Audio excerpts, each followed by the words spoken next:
Greetings and God bless. Welcome to another episode of Pastor Mike, Dynamic Voices for a Diverse Church, powered by The Witness, a Black Christian collective. I'm your host, Tyler Burns. You can follow me on Instagram and X at Burns Clan. Please follow at your own risk. And joining me, as always, is the founder of The Witness. He has a very extensive bio. He is the man, the myth, the legend, the three-time best-selling author, Mr. Blue Check Verified himself. You can follow his writings at jemartisby.substack.com. Dr. Jemar Tisby. What's going on, brother? Well, that's a pretty personal question, Tyler. I don't think we should start out that way. I'm just what's happening? I feel comfortable what's happening sharing in your right world, now. man? How are you doing? I'm doing well, man. Well, you great. know what I'm saying? Great. I'm hanging in there, bro. Good. I'm embracing rest. I'm embracing recovery, man. Glad we established talking about that. All this TMI. There's a lot happening in this world, bro. Yes. Some stuff I didn't want to know about. Oh, there's a lot of stuff. Well, we got to talk about it. It's good it came to light, though. It is good that it came to light.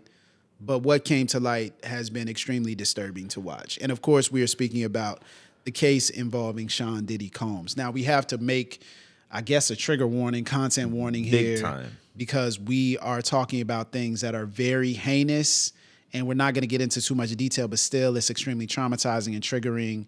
And I wish we didn't have to talk about this, but I'm glad it's coming to light and justice is being served in this context. Bro, when did you get wind of all that was going on with Diddy? So this has been ongoing. I mean, there's always been hints and rumors, right? The wild parties. We saw him on television, the way he acted, all these things.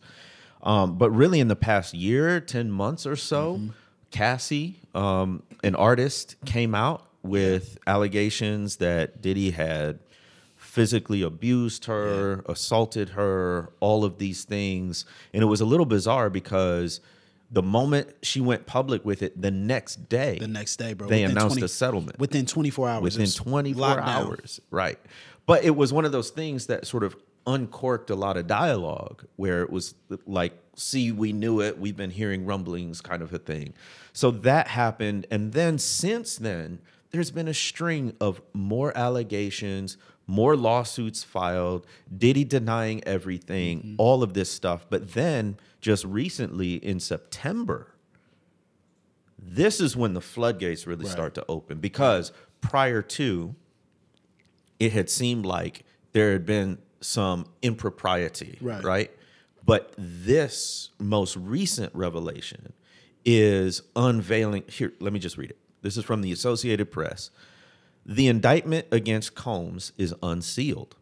It describes him as the head of a criminal enterprise that engaged or attempted to engage in sex trafficking, forced labor, otherwise known as slavery, interstate transportation for purposes of prostitution, drug offenses, kidnapping, arson, bribery, and obstruction of justice. It says in the indictment, he engaged in a persistent and pervasive pattern of abuse toward women and other individuals, including physical violence, in order to fulfill his sexual desires, protect his reputation, and conceal his conduct.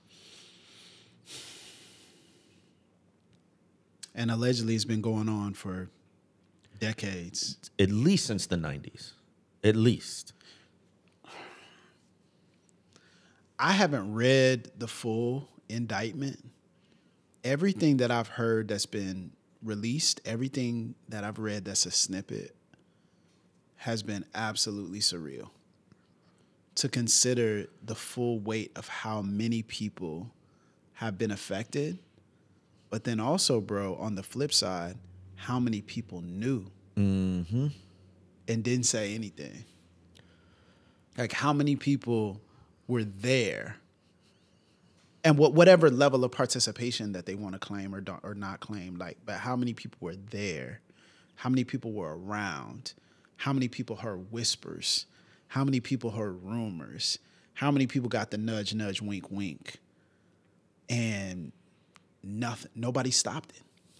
So this is related to, like, one of the things that I think we have to realize is what is going on with Diddy in the indictment is not he had a slip up, a moment of poor judgment, he was drunk one night, whatever.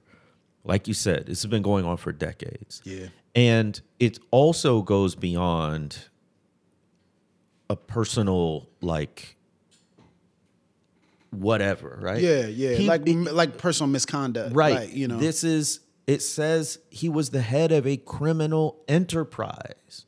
So fundamentally, when we look at these issues around assault of any kind, yes, they're about the physical act, but they're also about power and control. Yes, yes. And that's what we need to highlight here, because if we reduce it to the actual physical acts, then we'll actually miss the bigger motivation behind it, which gets to the conspiracy of silence that you're talking about.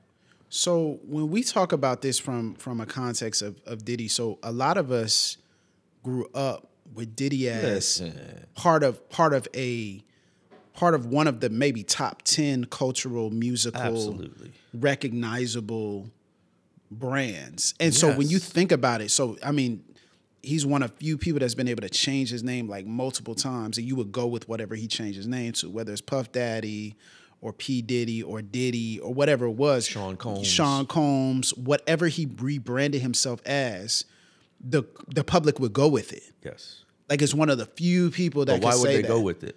Like, I think you know, that's a great question. I think number one, it was the music and the art that he was producing. It was a way in which he put his name in music, so it felt like it was almost like ubiquitous, like it was a part of the culture, like it was the low hum, the soundtrack of your life. And then also his connections to everybody who mattered in hip hop. Yes. Like, so it wasn't just he was a hip hop producer that was great in his own right. He was connected to everybody in hip hop. And can we just talk to the young folks? Because I feel like if you didn't come up in the 90s, early 2000s, you wouldn't recognize what a cultural force Diddy was, because his brilliance wasn't as a dancer, which he wasn't as a rapper or a lyricist. His brilliance was as a producer and somebody who could bring the right people together, know what the market was, what the people wanted, what would snap. Yeah. And then be able to execute that. And then he was around all the people that were taking off. So he was around somebody like Biggie. And yes, like, you know, he was around, you know, so especially being around someone like Biggie, and then using almost like drafting off of Biggie's platform. 100%. And then like catapulting beyond Biggie after Biggie's killed to be like even bigger. Like than even what Biggie was. And he capitalized on the East Coast, West Coast. He capitalized beef, on all of that. When at the Source Awards, right? When Suge said, if you want a producer who's not Death gonna be Row. all in your videos, you know, come to Death Row. Yep. Right? And that was part of it. So I think, to your point about him changing the name, he's able to reinvent himself and evolve with the times musically, entertainment wise. But that made him a gatekeeper. And this is the wild thing though. We're not just talking about him having impact in the 90s. So now even, bro, last year, he put together one of the best albums of the year. Oh yeah, that's right. The Love album. Like, yo, like last year, people are like, yo, we bring R&B back. Like, if you think about it, he's been able to last, and then there's been documentaries on him. There's been all kinds of different things that talk about his work ethic, his drive. He's been on Fox shows like reality singing competitions. The Four, he was one of the hosts for that. He had like memes that went viral based upon that. Then you think of Making the Band back in the day, you know, Juniors, like Cheesecake, then Danity Kane. Dylon. Yeah, exactly. Day 26, like you think of all these different things and these iconic moments. He's like a part of hip hop culture, and he's a part of urban culture, and that's the problem. Exactly. Is because he became such a part of the culture that nobody said anything about the evil that was going on behind closed doors. We just looked at the public stuff. And so for part of me, it's almost like there's a level of surreal nature to this, because you're sitting back saying, how many people have either heard stories, told stories, saw things, were there at the party, and just didn't say anything? I think we excuse so much because of success, because of worldly success. And that spiritual success, too, but we're gonna get to that. Yeah, and that success is seductive. I mean, if you're at one of these parties and you're running into this rapper, that singer, that producer, all these people you've read about, listen to their music, look up to, and you're also in the industry trying to make your way up, right? I think we're sitting on the outside looking in. We're not in these circles, right? It's really easy for us to be like, yo, why didn't somebody speak up? I think we need to give due credit to our weakness as human beings. Talk about this. I'm not excusing any of this, but I am saying, like, we've all been in those situations when you feel the glow of being near or in the presence of someone considered significant, especially someone whose cosign can catapult you into a different stratosphere, right? And also, these circles are kind of small. So that if this person says something negative about you or against you, it can tank you. But also, everybody's so connected that if one person says something, they can be excluded from that group. It's just a lot of layers to this. Like, all I'm saying is I can see how it happens. It doesn't make it right. It's funny, man. Like I was watching the reactions to this, and there was one young lady who's a rapper, and I wasn't familiar with who she actually is. I'm not familiar with her music, but she said when I was looking at the whole Diddy situation, it made me think about some specific instances I've had in the music industry where you walk in and you're in the room in the studio, and they're like, here, take these drugs, like, here, take this, here, like, drink this. And she said, if you don't, then they don't invite you back. Yeah, exactly. And so she's like, now I'm trying to calibrate, like, do I do this? Because this is all the stuff I want to be. I want to be in the studio. I want to be in this.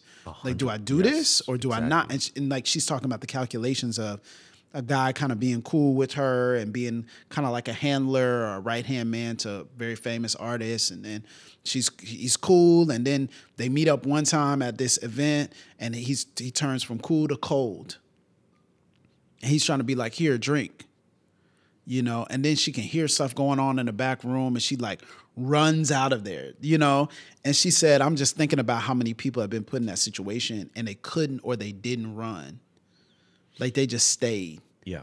So, man, when you think about what you're talking about, these people, they can put me on, they can do this. I feel like it has endless applications to places we could find ourselves. 100%. But it's also like we gotta take stock of why we would be silent in these situations. And I think a lot of it is we really feel like there's something to being in the room. Ooh. We feel like there's something to being in the, I mean, in my context, being in the green room, being backstage, being in the lounge, being in the spaces where people are. We think there's some sort of power in this. Like, being in that room, just being associated and affiliated. And even people within the church who have been connected to Diddy now, they're like, oh, you were there, you were doing this, you was doing that, you were, you know what I'm saying? And it's like, just by being, it's like, why would you even be in a room with this person? But then you think about, oh, wow, think about how he's a part of our childhood, he's a part of our upbringing, he's a part of hip hop, he's a part of the culture. And so you start to slowly excuse your presence in the room, not realizing that your presence in the room means something. Like, that means something that you're in the room. It means something that you stayed. It means something that you affiliated. It means something that you partied with him. It doesn't matter if it was that party or the other party. Break it down pastorally, that sense of being in the room. Why are we so prone to feel like that's so important? Yeah. We're gonna talk about that in a minute. Let's talk about that. Let's take a little break here. We'll be right back here on Pastor Mike. Well, greetings and God bless, family. This is your host of Pastor Mike, Tyler Burns, and I am so excited that we're still doing Pastor Mike 11 years after we started. Think about this. 11 years after we started, we're still doing this. And the reason why we can do it is because people like you have supported us from the beginning. We would not still be here if not for the support of people who are our patrons. And if you go to patreon.com/Pastor Mike, If this podcast has helped you in any way, shape, or form, if we've encouraged you to think more deeply about race and justice, if we've inspired you to make change right where you are, if we've been an oasis in the desert in the midst of toxic church spaces, we need your help. We need your support. For just a few dollars every single month, you can keep us going. You literally, as our listeners, keep us going. So head to patreon.com/passthemic. We're passing the mic to you for your support so that we can continue doing this podcast that so many people love. Thank you so much for your support. If you are already a patron, and if you're not, just a few dollars a month. Thank you so much. So you said something before the break about there's something about being in the room. Like we really think that it's important and there's something significant that we gain from it. And I just wanted to hear from like a pastoral perspective, why you think that is, where you think that comes from. I think there's a couple of things that are at play here. I'll say for me, just to know someone who you look up to knows you is an intoxicating feeling. It's a dangerous feeling sometimes. Yeah. Because you look at somebody who you've looked up to or you've idolized or has been a part of a culture you've been a part of, and they say, man, I know what you're doing. I like your stuff. I appreciate your work. And there's something about that sometimes can cause for our souls to get warped in that moment. Almost warped in the sense of, oh, wow, I'm somebody. I'm somebody because I'm hanging with somebody who's somebody. Right. Right. Like and so there's that level. But then I think on the flip side, especially in a ministry context, man, I find that a lot of us get so addicted to thinking about how hard we work that we start to think we deserve the reward is being in the room. The reward is being in the system. The reward is having a cosign. The reward is, and you don't know what that means. So I always tell people, man, especially within a ministry context, because of course we don't do that for fame, right? But I always tell people, man, run from platform. Don't platform yourself, run from it. Like if other people put you on the platform and they think you have something valuable to say, praise God. Like, which doesn't mean don't brand, which doesn't mean any of that. I'm not talking about that. I'm just saying, like, if you are desirous, your goal is to like build a massive platform because you think that's the way, bro, there is stuff at the top level of every industry, every arena you don't want any part of. And growing up, man, we had people who were on the TBNs and the Circuit's Grammy Award winners and all this stuff coming to our church. So as a young man, I was in the back to see how they really were. Like I saw it. I've got stories of people. It was like, oh snap! You know, when I was 14, I didn't realize or recognize it at the time, but there was a very popular, you know, woman pastor, who could not stop talking about how handsome I was. At 14. At 14. My mind. Like who could not stop talking about, oh, we need to have you come up and speak. I wasn't even speaking yet. I was 14. Like you fine. 14. Back then, but you see, like back then, you see, oh, that's so-and-so. Yeah. So you can justify that stuff. Right. And you can justify some of the little comments they make and some of the stuff like, oh, wow, you know, to the point to where when I was an adult and my parents were in the same space, she even said from the pulpit, she was like, oh, I don't know how old would your son be now? Like it was totally random. Like I was just like, yo, why are you thinking about that? You know what I'm saying? Like, you know, how old would your son be now? You know, like you think about, oh snap, I'm being groomed in a church setting. And I didn't even recognize it. I didn't even realize it. Oh, you this, you that, you this, you that. And it was like, oh wow, this is an honor for this person to treat you. And it's like, no, you're being preyed upon. Yeah. And you don't realize how you're being preyed upon. You don't realize how someone who is unhealed is trying to take advantage of their own power. And if we don't learn what to do with power, and if we don't learn how to challenge people who are in power, it doesn't matter if it's a criminal conspiracy or abuse or traumatizing, triggering, just a lack of accountability. Everyone is susceptible to levels and degrees of abusing their power. Yes. Like whenever people are like, man, well, if it weren't for the grace of God, like we not equating a criminal conspiracy of sex trafficking and you have a lust issue. Like we're not equating that. Like that's two separate scenarios, right? That's like very power dangerous. Is a big part of that. Power is a big part. Yeah, yeah. So we can both abuse power and be seduced by power, right? Yes. And so for me, there's this these two poles of contentment and coveting. So we don't talk a lot about like the 10 Commandments and coveting, right? But part of it is coveting is discontentment with where you are and what you've got, and looking at someone else who seems to have those things and saying, for better or worse, I kind of do whatever it takes to get that. Including, and it doesn't even mean committing particular heinous acts, but justifying to yourself being in that room. Yeah. Being in the presence of, and not speaking up about, right? Because if I do that, that's going to ruin my chance to acquire, whether it's power, fame, access, whatever it means. And then the other pole is contentment. One of the things you said that I'll never forget is what's for you is for you. Yeah, for sure.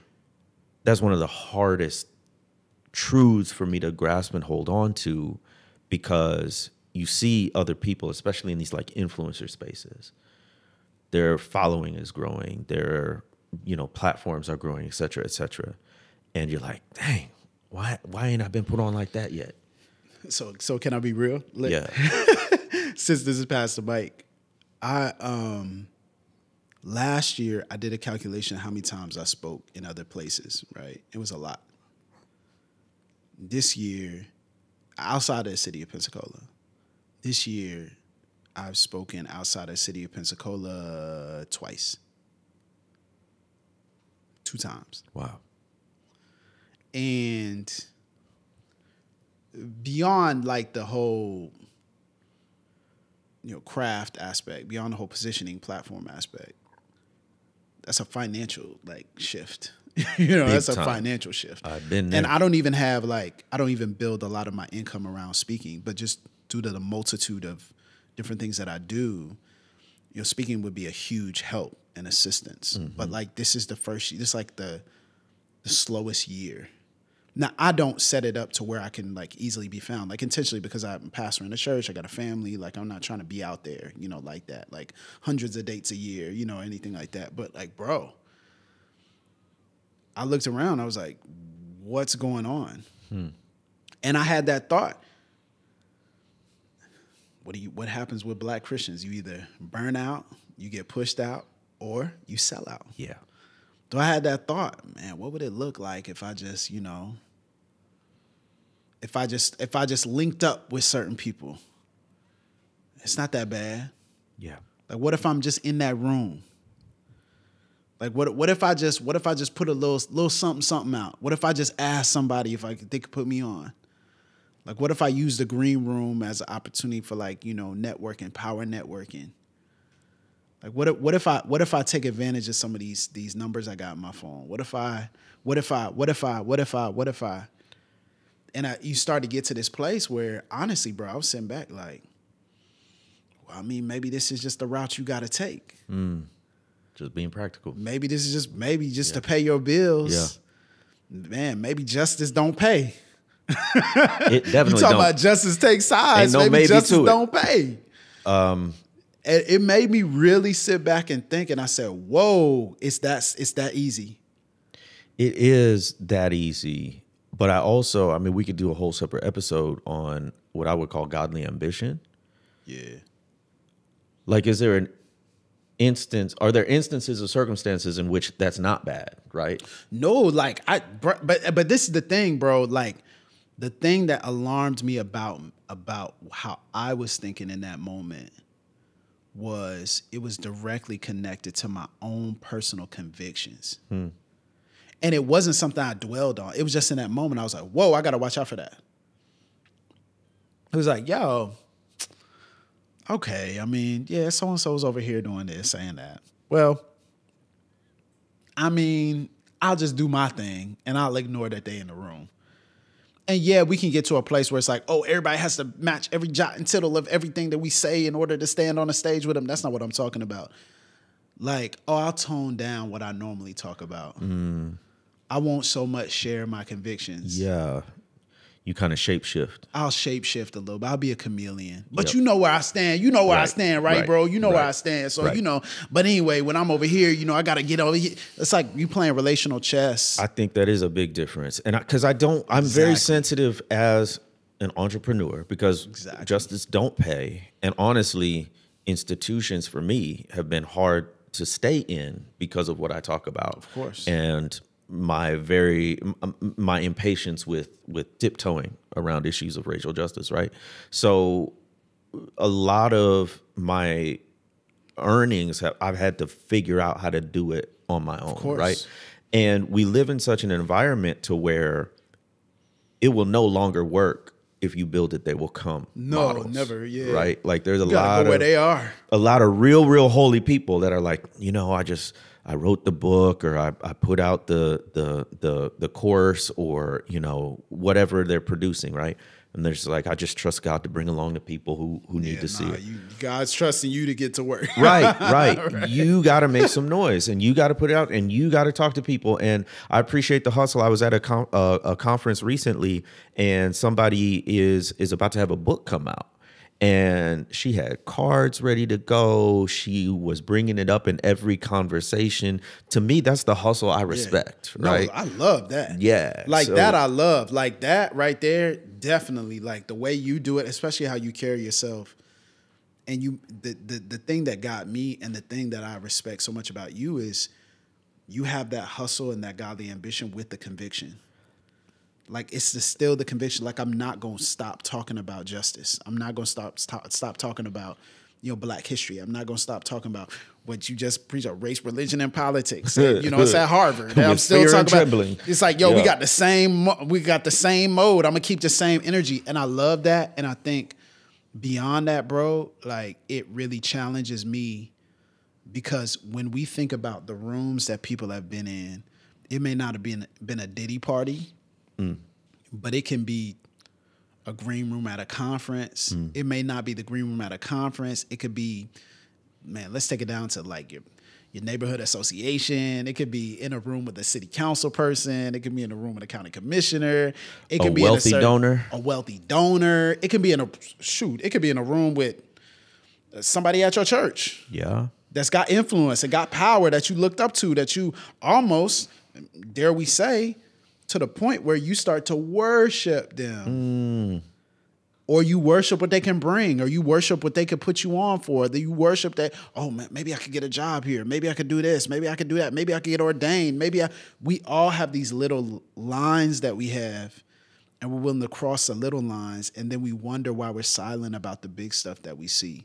We're silent about the massive stuff that we should have called out a long time ago. So this gets to, God, I feel old because I'm like, look, just getting down to real Bible basics. There's something biblical. That's not old, bro. What you talking about, man? I'm getting down to like, I'm bringing us all back to the Bible. Come on, bro. Let's cook. That's what we do. Bro. There is a real biblical principle of foolishness, which is the opposite of wisdom. And what I see so often, especially in entertainment circles, is young people acting foolishly, and it's the blind leading the blind. Because there's no one else out there who's in such a stage of life that can mentor them. I was heartbroken watching the documentary about Juice WRLD. Yeah. He was one of my favorite rappers. But you saw the decline. The night that he died, they were on a private jet. They had brought a bunch of drugs, and that was his whole thing. He was addicted to drugs. And nobody else on that plane was out of their 20s, except the pilot, right? And nobody to me, I don't know all the backstory. I know what I saw in the documentary, and I know, the circle he ran in. There was nobody there to like really be the heavy and say, this is not wise. I know we young, rich, and having fun, but this is dangerous. And I'm just like, man, in that moment, if his mama was there, grandmama was there, an older producer who could be trustworthy, right? So there's so much foolishness, literal biblical foolishness that goes on when we don't have people, and it's not even necessarily about age, but it often comes with age, who don't have that wisdom to be like, nah, young blood. We're not doing that today. But come what may, you may hate me after I say this, but somebody said, I'm gonna put in your ear, don't do that.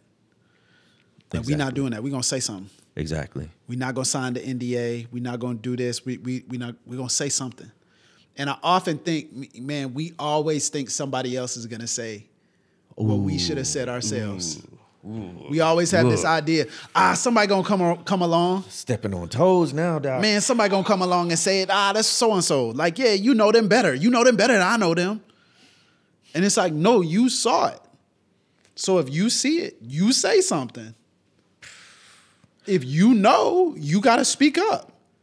If you see it, you gotta act. Like, it's just, what are we doing? Like, and it's easy to say here, but it's harder in that moment, bro. And that's the last point I made, is to be in that midst. And we all find ourselves in that situation, even if we don't necessarily set out to, right? To be in that situation where you're seeing stuff where other people are doing dirt and you withdraw and remove yourself, let alone speak up, you have to be so self-possessed, so grounded in who you are. And we talked about this on another episode about healing and about recovery. That takes so much time and energy. Yeah. To know who you are and what you stand for, such that when you get in environments and your values are challenged, you can actually stand up for your values and not acquiesce or become complicit. And the reason I say this is because it's a constant struggle for me. I'm not saying this as somebody who's mastered this. Yeah. Right? So you have to be so sure, not only in who you are, but that what's for you is for you, and God's got you, and that if you don't indulge or engage or be complicit in this situation, you aren't going to be left behind or left out of what is truly good for you. Yeah, you may be left behind and left out of what you're in. That's good. But that's not what's truly good for you. That's good, bro. And the most chilling thing about all this is the exposure is not done. It's going to be other people. Other people connected, implicated, because it takes a web. And if it takes a web, this is maybe the chilling and the comforting thing. If it takes a web to control and prop them up, it may only take one person to interrupt the cycle. That's what Cassie did. Pull that thread. She interrupted that cycle. Yeah. It was one person that said, nah, I've been hurt so much by this. I've been physically harmed by this. Even if people are going to talk about me, make fun of me, whatever it is, like, I've got to do something. You know, it's Kim Porter. It's all these people who have like said, we're going to stop. We're going to interrupt this cycle in whatever way. And for some of them, it cost them their lives. Probably we're going to find out. Yeah. But, man, it may take one person just to interrupt that cycle. So don't allow whatever you're in right now to keep you from saying something. Just speak up, man. I feel like this is just the constant refrain of Pass the Mic too, right? Say something, you know? Like, say something even when it's inconvenient. Where do you find that's hard? Like, I want the listeners to think about that and respond. Like, where do you find that's hard? Like, DM us, reach out to us. We got some incredible messages recently and some incredible traffic about the things that we're talking about. And that's what we want. We want it to be a dialogue. We want to be able to pass you the mic. Maybe you can't come here and physically be with us. We want you to be able to speak. We want you to be able to share what's on your heart. So we're wrestling with it here. We want you to wrestle with it where you are. And that could be anywhere. That could be on IG. That could be YouTube. Obviously, you can support us at patreon.com/pass the mic. But we want to hear from you. Reach out to us. DM us. We will respond and encourage you and also listen to you and see where is this difficult for you. And maybe we're not even thinking about some places where it'd be difficult for our listeners, but we want to hear what that looks like. So until then, we'll see you soon on the next Pass the Mic.